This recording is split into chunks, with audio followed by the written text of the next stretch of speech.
اسرائیل کے فوجوں نے گولی باری کر دی، لوگ نماز ادا کر رہے ہیں اور نماز کی حالت میں ان پر گولیاں برسائی گئی، ان پر بم برسائے گئے، جس میں تقریباً 300 سے زیادہ لوگ زخمی ہوئے، شہید والوں کی بھی کوئی تعداد نہیں ملی۔ برادران اسلام، مگر حال کیا ہے؟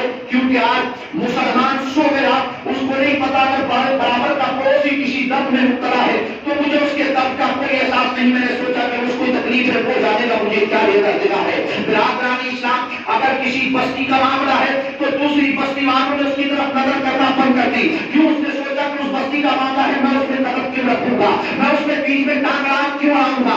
عزیزان محترم، اگر یہی حال ہم سوچتے رہے تو ایک دن ایسا ہوگا کہ جب ہمارے ساتھ ظلم و ستم ہو رہا ہوگا، اور کم ظلم و ستم ہمارے ساتھ آج ہمارے ملک کے اندر نہیں ہو رہا، بہت طریقے سے ظلم و ستم کے نشانے ہم بتائے جاتے ہیں، کہیں موم لنچی کے نام پر مار دیا جاتا ہے، کہیں دھرم کے نام پر مار دیا جاتا ہے، کہیں چھوٹے بچے کو پانی پینا کراتا ہے، مندر میں خالی مسلمان ہونے کے نام پر مارا جاتا ہے۔ عزیزان محترم، وجہ کیا ہے کہ جب ایک کی پٹائی ہوئی تو دوسرا خاموش رہا، ایک انسان کو جب کتے گھسیٹ کر مارتے رہے، 50 مسلمان کھڑے رہے، مگر کسی نے یہ ہمت نہ جٹائی کہ اپنے ایک مسلمان کی ہمدردی کے لیے کھڑے ہو کر آگے بڑھ جاتا۔ ارے تم وہ ہو کہ جس کے سامنے سینکڑوں کتے دوڑتے نظر آتے تھے، مگر جب آج ایک پر اکٹھے ہو کر حملہ کرتے ہیں تو جاننے والے آپ بھی ہیں۔ آپ نے سوچا میری بستی کا نہیں ہے، میرے پہچان کا نہیں ہے، میرا جاننے والا نہیں ہے، اس لیے مجھے اس کے بیچ میں پڑنے کی ضرورت کیا ہے۔ میں نے کہا یاد کرو کہ ہو سکتا ہے کہ یہ حال آپ کے ساتھ بھی ہو سکے، اگر آپ کو جب گھسیٹ کر مارا جائے اور کسی چوکی والے کو آپ دیکھو گے تو آپ کے دل کے اندر یہ درد اٹھے گا کہ یہ کرنا پڑنے والا ہے، ہو سکتا ہے میری مدد کر سکے، ہو سکتا ہے میری مدد کو آ جائے، مگر جب وہ واپس نکلے گا تو آپ کے دل میں کیسی تکلیف ہوگی۔ اس لیے برادران اسلام نے یہ ہمیں درس دیا تھا کہ جب تیرا مومن بھائی کہیں کسی تکلیف میں داخل ہو جائے تو پھر تو اس کی تکلیف کو اپنی تکلیف سمجھ لے، اور جتنا درد اس پر ہو رہا ہے اس درد میں برابر کا شریک ہو جا، ساری دنیا میں اللہ تعالیٰ تجھے سربلندی عطا فرما دے گا۔ رات کو کبھی یہ یاد رکھو، اپنے دل کے اندر یہ جذبہ لانا پڑے گا۔ آج ہمارے شہری کا حال دیکھ لے، کہیں کہیں ہوتا ہے ایسا کہ ایک مسلمان کو مارا گیا اور دوسرا مسلمان برابر سے گاڑی لے کر کے نکل گیا، اس نے پوچھنے تک کی ہمت نہیں کی کہ میں پوچھ لوں وجہ کیا ہے، وجہ کیا ہے۔ عزیزان محترم، اس لیے یاد رکھو، جہاں اسلام کے نام پر قتل و قتال ہو، جہاں مسلمان ہونے کے نام پر مار دیے جائیں تو آپ خاموش نہیں بیٹھیں گے، بلکہ اب وقت ہے مسلمانوں ہمیں کھڑے ہونے کا کہ چاہے دنیا کے کسی کونے میں ہمارے مسلمان پر ظلم ہوگا، باہر کا ہر مسلمان کھڑے ہو کر اپنے مسلمان کی حمایت کے لیے تیار ہو جائے گا، اور ہم یہ پیغام دیں گے ساری دنیا کو کہ جو جان مانگو گے جان دیں گے، جو مار مانگو گے مار دیں گے، مگر یہ نہ ہو سکے گا ہم سے نبی کا جاؤ جلا دیں گے۔ عزیزان محترم، اس لیے اگر آج فلسطین پر حملے ہو رہے ہیں اور ہندوستان کا مسلمان خاموش بیٹھا ہے، چلیے ہم تو پھر بھی دوسری طرف ہے۔ عزیزان محترم، جو اپنے آپ کو اسلام کا ٹھیکیدار سمجھتے ہیں، بہت سارے مملکت اسلامیہ ہیں، بہت سارے ایسے ملک ہیں جن میں اسلامی حکومت ہے، ان برابر کا امتداد پاکستان دیکھ لو۔ عزیزان محترم، جس کی بنیاد رکھی گئی تو کلمہ دیا تھا پاکستان کا مطلب لا الہ الا اللہ، مگر میں سمجھتا ہوں آج پاکستان کے اندر 10% بھی مسلمان نہیں ہے، بلکہ صرف اور صرف یہودی اور عیسائی بستے ہیں، کوئی کسی قوم کو ماننے والا، کوئی کسی قوم کو ماننے والا۔ عزیزان محترم، ادھر فلسطین پر حملے ہو رہے ہیں، ادھر فلسطین کے اوپر قتل و قتال کے بادل منڈا رہے ہیں، میزائل داغے جا رہے ہیں، اور پاکستان کا وہ کتا عمران جا کر کے سعودیہ کے تلوے چاٹ رہا ہے۔ عزیزان محترم، یاد رکھو آج ساری دنیا میں مسلمانوں کی جو حالت ہو رہی ہے، اس میں سب سے بڑا جو ذمہ دار ہے وہ سعودی کا وہی کتا بادشاہ ہے۔ اگر آج وہ کھڑا ہو جائے، ساری دنیا کے سامنے مسلمان اعلان کر کے بتا دے گا کہ ہم وہ ہیں جو نبی کے دین کو ماننے والے ہیں، ہم جان تو دے سکتے ہیں مگر مصطفیٰ کا دیا ہوا ایمان نہیں دے سکتے۔ برادران اسلام، مگر آج حال کیا ہے؟ آج فلسطین پر حملے ہو رہے ہیں، ہم خاموش بیٹھے ہیں، فلسطین پر حملے ہو رہے ہیں، دبئی خاموش بیٹھا ہے، فلسطین پر بم برسائے جا رہے ہیں، سعودی اسی اسرائیل کا ساتھ دے رہا ہے۔ میں نے کہا تم جانتے ہو، اور یہ بھی یاد رکھو، بہت سارے لوگوں کو تکلیف ہو جاتی ہے جب سعودی کا نام لیا جاتا ہے، لوگ کہتے ہیں کہ ان کو برا نہیں کہنا چاہیے، کیوں؟ اس لیے کہ اسلام کہاں سے پھیلا ہے۔ میں اس کے لیے بار بار ایک ہی بات کہتا ہوں، میں نے کہا سنو، سعودی کا ہونا الگ بات ہے مگر مومن ہونا الگ بات ہے۔ مصطفیٰ نے اس کو اپنا کہا جس نے کلمہ طیبہ کا فکر کیا، جو نبی کے کونین سے وفادار رہا، حضرات محترم، جس نے آقا کریم سے غداری کر دی، وہ ابو جہل بنا ہے، اسی مکے کا رہنے والا ہے، وہ ابو لہب بنا ہے، سرکار کے خاندان کا ہے، لیے یاد رکھو ہم اس کو اپنے دل میں اپنے سر پر جگہ دیں گے. جو مصطفیٰ کا وفادار ہوگا اور جو نبی کا وفادار نہیں ہوگا وہ ہمارا کوئی بھی نہیں ہو سکتا.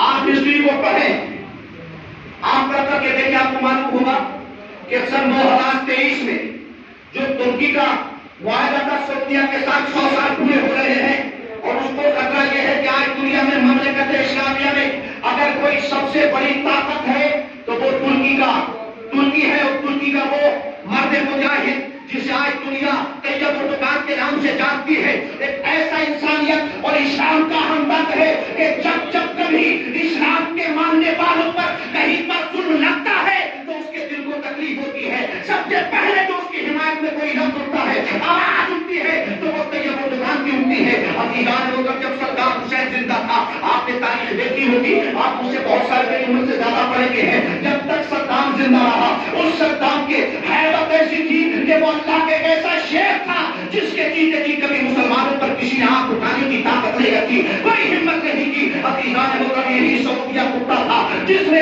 صدام حسین کو مروانے کی سازشیں کی. عزیزان ہو کر یہی سعودیہ تھا جس میں عراق پر جب بمباری ہوتی ہے اور 32 ملک مل کر کے عراق کو تباہ کر رہے ہیں تو گورنمنٹ دے رہا ہے, یہی سعودیہ تھا جس نے صدام کو برباد کرنے کے لیے اپنے ہوائی اڈے پاکستان کے بجائے اس امریکہ کو دیے تھے, لندن اور برٹین کو دیے تھے. عزیزان محترم اس کے بعد آپ جانتے ہیں صدام حسین کا درد کیا تھا مسلمانوں کے لیے کہ صدام حسین جب فوج کے کمانڈر اپنے بغداد شریف میں راشٹرپتی ہے, ایک کلپ آتی ہے, آڈیو آتی ہے جس میں ایک فلسطینی خاتون رو کر کے کچھ مدد مانگتی ہے. عربی زبان میں صدام حسین کو وہ آڈیو سنا دی گئی. صدام حسین نے چند جملے سنے اور سن کر کے رونا شروع کر دیا. اس قدر روئے کہ آنکھوں سے آنسو بہتے رہے, چہرہ تر ہو گیا, اور اس کے بعد فوراً ہی اپنے تمام فوجیوں کو حکم دیا کہ اسرائیل نے فلسطینی عورتوں پر دست درازی کی ہے, اس کا جواب ایسے دیا جائے گا کہ ایک آنے واحد میں 110 میزائل اسرائیل پر داغ کر کے اپنے اسلامی مسلمانوں کا بدلہ لینے کے لیے اس شیر خدا نے,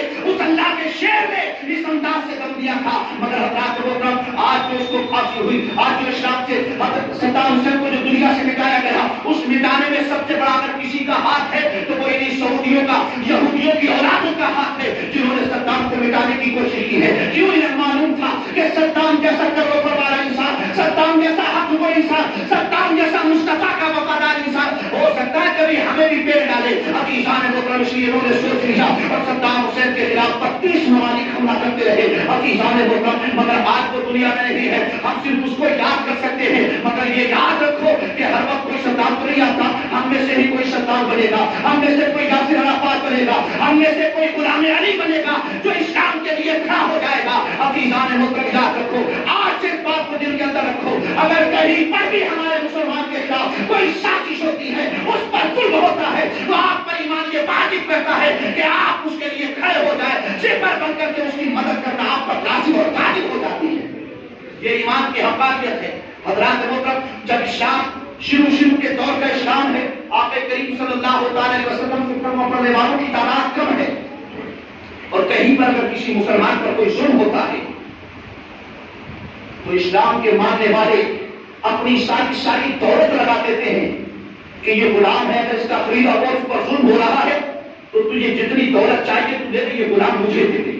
حضرت بلال حبشی کا ذکر ہو, محبت کا ذکر ہو, بلال حبشی کا نام نہ آئے, ایسا ہو نہیں سکتا. کیوں؟ اس لیے کہ دنیا کی ساری محبتوں میں, دنیا کے سارے عشقوں میں سب سے اعلیٰ مقام جس عشق کو حاصل ہوا وہ حضرت بلال حبشی کی ذات ہے جو مصطفیٰ سے محبت کی ہے. برادران اسلام, آپ ہیں امیہ بن خلف کے غلام, آپ پر کس طرح مظالم ہوتے, کلمہ طیبہ پڑھا ہے بلال حبشی نے. حضرات لوگ کہتے ہیں کہ اسلام وہاں سے پھیلا, میں کہ اسلام صرف وہیں سے نہیں پھیلا, اسلام پھیلا تو حب سے حضرت بلال حبشی آئے ہیں, اسلام پھیلا تو فارس سے سلمان فارسی آئے ہیں, تب اسلام پھیلتا چلا گیا. حضرات محترم یاد رکھو, مگر اسلام کس نے پھیلایا؟ جو نبی کے وفادار بن کر آئے. حضرت بلال حبشی کو امیہ بن خلف اس قدر سلائے دیتا تھا کہ آپ کے لیے آتا ہے کہ جب آپ بلال حبشی کی تعریف کو پڑھیں تو آپ کی آنکھیں آبدیدہ ہو جائے, آپ کے دل سے کچھ کراہٹیں سی نکلے, آپ کے جسم کے روح کے کھڑے ہو جائے. اور عزیزان محترم وہ تپتے ہوئے عرب کے صحرا ہیں جس میں تپتی ہوئی ریت پر حضرت بلال حبشی کو ننگی پیٹھ لٹا دیا جاتا ہے.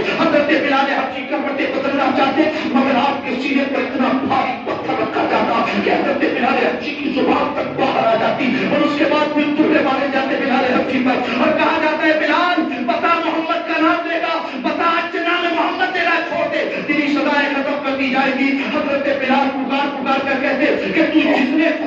پر برسائے گا میرا عشق محمد اتنا ہی پختہ ہوتا چلا جائے گا. سن میری محبت ایسی نہیں ہے جو تیرے سن کے سامنے چھپ سکے. فرمایا تھا تو میرے جسم سے کھال نکال بھی لے گا تب بھی میں نام محمد کو لینا نہیں چھوڑوں گا. عزیزان محترم یہ بلال کا عشق تھا. حضرت بلال کی عشق کو جب کفار قریش دیکھتے تھے طرف پہ رہ جاتے تو کہتے تھے کاش ایسا جذبہ محمد کے غلاموں میں آ گیا.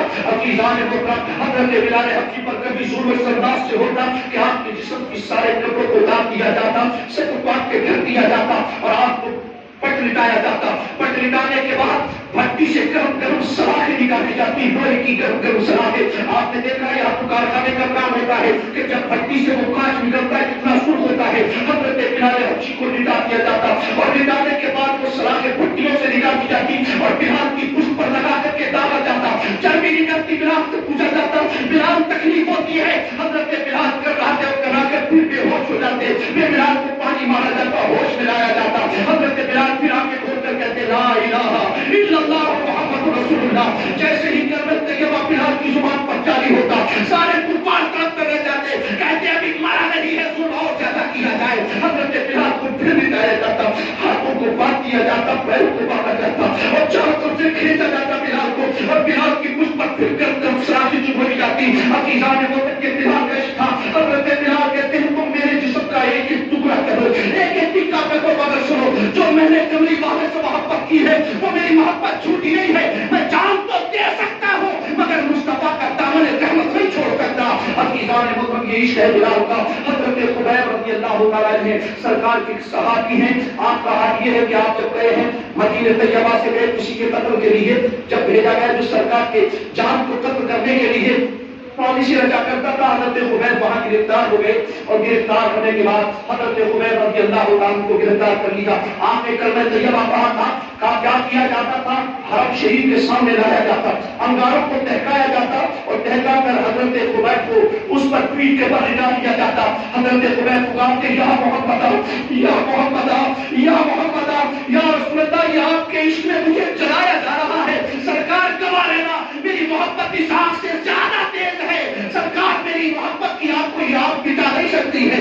عزیزان محترم حضرت خبیب نے جیسے جیسے رہائی پائی سرکار مدینہ کا وصال ہو گیا, حضرت ابوبکر کا وصال ہو گیا, حضرت عمر کا دور خلافت ہے. حضرت خبیب سرکار کے حضرت عمر کے دربار میں حاضر ہیں. آپ کریم صلی اللہ علیہ وسلم پر یہ وفادار جانشاہ صحابی کھڑا ہے. حضرت خبیب حضرت عمر کے پاس میں کھڑے ہیں. حضرت عمر نے کہا اے خبیب بتاؤ تم پر کیسا ظلم ہوا. حضرت خبیب نے اپنی پیٹھ سے اپنے کرتے کو اٹھایا. روایت میں آتا ہے کہ آپ کی پیٹھ پر اس قدر چلنے کے نشان کے پوری پیٹھ جھلسی ہوئی تھی. حضرت عمر اپنی کرسی سے نیچے اترنے کے بعد حضرت خبیب کی پشت کو چومنے لگے اور اس قدر روئے, کہنے لگے اے لوگوں جانتے ہو یہ وہ پیٹھ ہے جو عشق مصطفیٰ میں جلائی گئی ہے, یہ وہ پیٹھ ہے جس کو نبی کے کونے کا نام لینے پر جلایا گیا ہے. مگر قربان جاؤ یہ خبیب کا وہ جسم ہے جس نے دنیا کی آگ کو ٹھنڈا کر دیا مگر اس کی ہستی کی آگ کو ٹھنڈا نہ کر سکے ہے.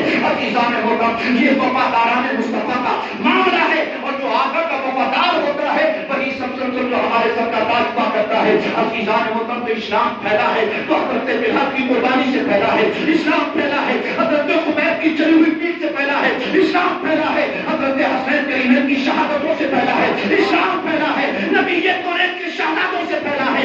اس لیے اہل عرب سے اسلام نہیں پھیلا. آقا کریم نے جہاں فرمایا کہ اہل عرب کو اہل عرب کی تعظیم کے لیے اگر کہیں سے کہا ہے تو سرکار نے کہیں یہ بھی کہا ویل للعرب, ویل للعرب. سرکار نے کہیں یہ بھی کہا کہ جہنم ہے اہل عرب کے لیے. تو ہر مومن کے لیے نہیں, مصطفیٰ نے مومنین کے لیے نہیں کہا بلکہ آقا کریم نے ان کے لیے کہا کہ مصطفیٰ کو نہیں مانتے تھے بلکہ کفر کیا کرتے تھے. ہم ان لوگوں کو ہی برا کہتے ہیں جو آقا کریم کے وفادار نہیں ہیں. اب آپ یہ کہیں کہ بھائی کلمہ پڑھنے والے ہیں, میں نے کہا ہر کلمہ پڑھنے والا مسلمان نہیں ہوتا, ہر کلمہ پڑھنے والا مسلمان نہیں ہوتا. اور جس کے سینے میں ایمان ہوگا وہ کبھی اسلام کے مٹتے ہوئے چراغ کو بجھتے ہوئے چراغ کو دیکھ کر برداشت نہیں کرے گا. اب عزیزان محترم آج لوگ کہتے ہیں وہاں سے اسلام پھیلا, جو وہاں کے کام ہیں وہ سب جائز ہیں, وہی کام صحیح ہیں. حضرات اب تو بہت سارے لوگ ہیں, پہلے تو یہ بات ہوتی تھی لوگوں کو پتہ نہیں ہوتا تھا کہ وہاں ہوتا کیا کیا ہے. جو لوگ عرب میں رہتے ہیں اور حق وہ ہیں وہ بتاتے بھی ہیں کہ ان میں جو کام ہوتے نہیں تھے وہ آج ہوتے ہیں. کسینو وہاں کھل گئے, شراب خانے وہاں کھل گئے, حضرات محترم سنیما ہال وہاں کھل گئے. اب بتاؤ کہ اہل عرب کا ہر عمل ہمارے لیے واجب العمل ہوگا؟ تو بتائیے کہ شراب کی دکانیں آپ کے لیے جائز ہو جائیں گی؟ کیا کسینو چلانا آپ کے لیے جائز ہو جائے گا؟ ہرگز نہیں. مگر آپ اندھی عقیدت میں پڑے ہوئے ہیں کہ وہ عرب کے رہنے والے ہیں, اس لیے انہیں اتنا نہیں کہنا چاہیے. میں نے کہا سنو, ابو جہل عرب کا نہیں بلکہ حرم کا رہنے والا ہے. جنہوں نے دیکھا ہے حرم شریف, دیکھا نا ابو جہل کا گھر حرم سے کتنے فاصلے پر ہے؟ کتنے فاصلے پر؟ بالکل حرم کے دروازے سے نکلیں گے تو شاید جیسے یہاں سے عباس کے اسکول. جب ہم باب السلام سے نکلتے ہیں, حرم کے باب السلام سے صفا مروا کراس کرنے کے بعد, تو سامنے ابو جہل کی وہ حویلی آتی ہے جس میں ابو جہل رہتا تھا, اور اس کے باہر جا کر مصطفیٰ کا وہ مقدس گھر آتا ہے جس میں سرکار تشریف لائے تھے. حضرات محترم, مگر اس ابو جہل کی پوری حویلی میں ٹوائلٹ بنا دیے گئے, اس لیے کہ اسی لائق تھا کہ اس کی بنائی ہوئی حویلی میں صرف گندگی ہی کی جا سکتی ہے, اس کو حرم میں داخل نہیں کیا گیا. عزیزان محترم یاد رکھو, تو آپ یہ بتائیں کہ جو ہر آدمی عرب میں پیدا ہو جائے تو کیا وہ ہمارے لیے واجب تعظیم ہوگا؟ ہرگز نہیں, بلکہ تعظیم کے لائق وہ ہوگا جو نبی کا اپنا ہوگا. حضرات محترم, آج جو فلسطین پر ہو رہا ہے اس کا سب سے بڑا ذمہ دار ہمارا جو سعودیہ ہے, جس سعودیہ نے جو یہودیوں کی یقیناً ناپاک اولاد ہے اور آج اسرائیل کے اشاروں پر وہ کام کر رہا ہے. معلوم ہے آپ کو کس لیے کہ 2023 کا جو معاہدہ ہے کہیں ایسا نہ ہو کہیں طیب اردوان ساری کی ساری کایا پلٹ کر کے دوبارہ سے اس پر قابض نہ ہو جائے. لیکن عزیزان محترم, وہ اہل ترکی ہے جنہوں نے مدینے کی حرمت کو برقرار رکھا, جنہوں نے خانہ کعبہ کی حرمت کو برقرار رکھا, کہ جب قتل و قتال کا معاملہ آیا تو انہوں نے کہا کہ شہر مصطفیٰ ہے, ہم اس میں قتل و قتال نہیں کرنا چاہتے, ہم تمہیں حکومت دیتے ہیں, تم چلاتے رہنا, مگر کوئی کام مصطفیٰ کی شریعت کے خلاف مت کرنا. عزیزان محترم, اور اہل ترکی کا یہ بھی مانتا ہے جنہوں نے مسجد نبی شریف دیکھی ہے, ترکی والوں کی بنائی ہوئی مسجد نبی جس میں سرکار کا روضہ انور ہے, آگے کا حصہ جب آپ کبھی جائیں گے تو آپ دیکھیں گے سب سے آگے کا حصہ ہے باب السلام, جہاں سے سرکار کو آگے لے جاتے ہیں, وہاں سے 3 گیٹ چھوڑ کر کے پھر پوری مسجد بہت بڑی بنا دی گئی. مگر ان ترکی والوں نے کہا کہ سنو, توڑنا پھوڑنا ہوگا, صرف اپنی مسجد کو توڑ سکتے ہو, بنا سکتے ہو, جس کو ہم نے بنایا ہے اس میں تمہارا کوئی اختیار نہیں ہے, اس کو تم ہاتھ نہیں لگا سکتے. حضرات محترم, جب آپ جائیں گے تو آپ دیکھیں گے کہ دونوں دیواروں کے درمیان تقریباً اتنا فاصلہ ہے, ادھر ترکی والوں کی دیوار ہے اور ادھر سعودیہ والوں کی دیوار ہے. اس لیے انہوں نے کہہ دیا کہ جس کو ہم نے مصطفیٰ کی عظمت میں رکھا ہے ہم اس کو تبدیل نہیں کرنا چاہتے ہیں. عزیزان محترم, اس لیے آج سعودیہ جو اسرائیل کی محبت کا دم بھر رہا ہے, اسرائیل کا ساتھ دینا چاہتا ہے, صرف اس لیے تاکہ کل ترکی اگر حملہ کرے سعودیہ پر تو اسرائیل اس کی مدد پا سکے. عزیزان محترم, وہ یہ نہیں دیکھ رہا ہے کہ اسرائیل یہودیوں کا تو ایک ملک ہے جو اسلام کا سب سے بڑا دشمن ہے, جو اسلام کو مٹانے میں سب سے آگے ہے. حضرات محترم, وہ بیت المقدس ہمارا چھیننا چاہتا ہے, مگر سعودیہ کو یہ نظر نہیں آ رہا ہے کہ بیت المقدس ہمارا ہے اور یہ یہودی سے چھین کر ہے گلے سلیمانی بنانا اس میں چاہتے ہیں. باقی ہمارا بیت المقدس, ہمارا بیت اللہ چھینا جائے گا تو پھر کیا مسلمانوں کو درد نہیں ہوگا؟ تو ہندوستان کے مسلمانوں کو ہوگا, پاکستان کے مسلمانوں کو ہوگا, دوسرے ملک کے مسلمانوں کو ہوگا. مگر جو مملکت اسلامیہ ہے, وہ چاہے دبئی ہو, وہ چاہے سعودیہ ہو, وہ چاہے عمان ہو, کوئی ملک اور ترکی کے علاوہ شاید ہر ملک اسی چیز پر قابل ہے, اسی چیز پر راضی ہے کہ چاہے جو ہو جائے اسرائیل کے ہم ساتھ رہیں گے. عزیزان محترم, مگر یاد رکھو, مٹھی ہر چیزوں سے بہت سارا مارنا چاہتا ہے. اگر ضرورت پڑے گی ہم اپنے ملک سے, ہندوستان سے, اپنی حکومت سے اس بات کا مطالبہ کریں گے کہ ہمارے ہندوستان کی حکومت جا کر کے اس شیطان یہودیوں کے اس شیطان کو جا کر یہ پیغام دے کہ اب وہ فلسطینیوں پر ظلم کرنا بند کرے, ورنہ ساری دنیا کا مسلمان جس دن کھڑا ہو گیا تو پھر یہودیوں کا بچہ بچہ دنیا سے نیست نابود کیا جائے گا. عزیزان محترم, مگر یاد رکھو, اپنے دل کے اندر وہ جذبہ ایمانی لانا ہوگا, اپنے آپ کو اسلام کے لیے تیار کرنا ہوگا کہ جب نبی کے دین کی بات آئے گی, اللہ کے فرمان کی بات آئے گی, تو ہم صرف مال ہی نہیں دیں گے بلکہ ہم اپنی جان بھی قربان کر دیں گے, ہم اپنی اولادیں بھی قربان کر دیں گے. اگر یہ جذبہ ہمارے اندر ہوگا تو انشاءاللہ ہمارا اسلام زندہ باد پائندہ باد ہو جائے گا. عزیزان محترم, آج ترکی کے ساتھ, آج جو فلسطین کے ساتھ ہو رہا ہے اس پر ہمیں درد ہے, تکلیف. آج ہم نے عیدیں منائی,